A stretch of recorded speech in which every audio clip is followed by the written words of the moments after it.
ئەسلە بۆمبی گڵاو دەکرێت. بۆمبی گڵاو چییە؟ چی پەیوەندیکی بە بۆمبی ئەتۆمەوە هەیە؟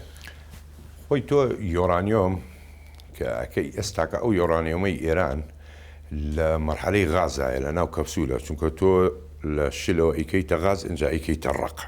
یەڵا ئەتوانی ئۆتۆمی دروست بکەی. ئەگەر نەیکەیتە مەرحەلەی ڕق غازەکە بکەیتە ڕق وەکو ئاسنی لێ بکەی ناتوانانی ئۆتۆمی دەرکەی. بەڵام لەم حاڵەتەیە ئەتوانی دەرتی بۆمب ئامادە بکەی.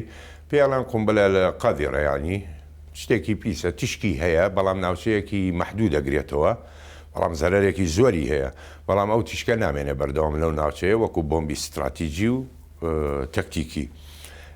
ئەوانە مەسەلە ئەتوانێت لەم کاتێ ئەتوانێت لەماوەی هەفتەیەکە بەخۆی دروستی کاتن. ئەتوانێت بۆمبی ئۆتۆمی دروست بکە ئەگەر ئەو یۆرانیۆمە دروست بکە دەربکە، بەڵام هێزی نییە. یعنی بڵین لە ١٠ هێزی بۆمبی ئیسرائیل و ئەمریکای نییە. ئەتوانێت دروستیکە، بەڵام پرسیارەکە لێرەیە ئەگەر هاتوو تۆ دروستت کرد چەندانە دروستەکەی؟ 1-2 ئەی لە دوژمن چەندێکت هەیە لە ئیسرائیلە، لە ئەمریکا چەندێکت هەیە.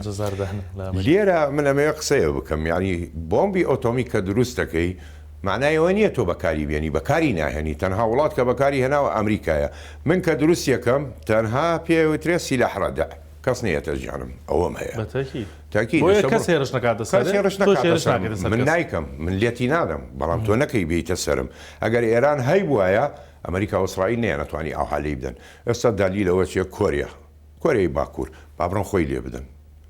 کۆریای باکوور چییە بەرامبەر بە هێزی ئەمریکا و مەسەڵەن کۆریا و یابان و ئەو ناوچەیە؟ تەنیا بۆمباتۆمێک بۆمبەکانم هەیە و کەس ناتوانێت توخنم بکەوێت. بەڵێ